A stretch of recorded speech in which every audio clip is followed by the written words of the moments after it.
तरी थेट दृश्य आपण बघतोय पुण्यातून। पुण्यात राहुल गांधी ज्या हॉटेलमध्ये थांबलेले आहेत त्या हॉटेलमधली ही दृश्य आहेत।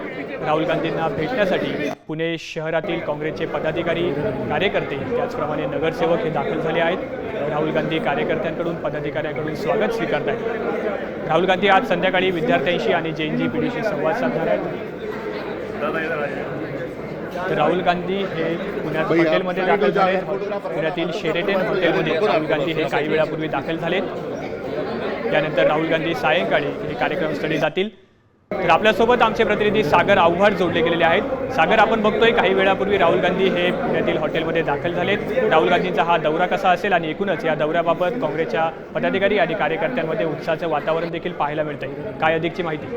नक्की आपण जर पाहिलं तर आता शेरेटन हॉटेलमध्ये राहुल गांधी दाखल झालेले आहेत। काँग्रेसचे पदाधिकारी असतील, नगरसेवक असतील, ते त्यांना भेटण्यासाठी आता वरती चाललेले आहेत आणि त्यांच्याशी चर्चा करून ते कार्यक्रमस्थळी जातील। आपण जर पाहिलं तर मोठी जय्यत तयारी जी आहे ती काँग्रेसने या ठिकाणी केलेली आहे। त्याचबरोबर मुलींना काय कुठल्या पद्धतीचे प्रश्न आहेत, काय अडचणी आहेत या संदर्भातही ते मुलींशी संवाद साधणार आहेत। आता जे नगरसेवक आहेत ते भेटलेले आहेत। वरती काही महत्वाचे पदाधिकारी जे आहेत, राज्य कमिटीचे पदाधिकारी आहेत, त्याचबरोबर राजवाडी आमदार जे आहेत ते सध्या वरती त्यांना भेटण्यासाठी जात आहेत आणि त्यानंतर त्यांची मीटिंग झाल्यानंतर या कार्यक्रमस्थळी राहुल गांधी रवाना होतील।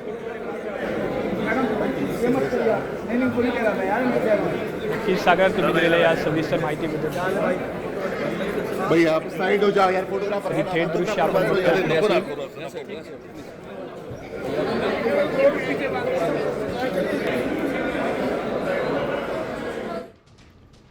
तर पुण्यात राहुल गांधी छात्रों की गूंज या अंतर्गत विद्यार्थ्यांशी संवाद साधणार आहेत।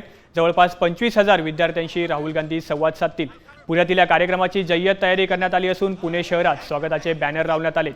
यावेळी पुणे शहरात ठिकठिकाणी कडेकोट बंदोबस्त देखील तैनात करण्यात आला आहे।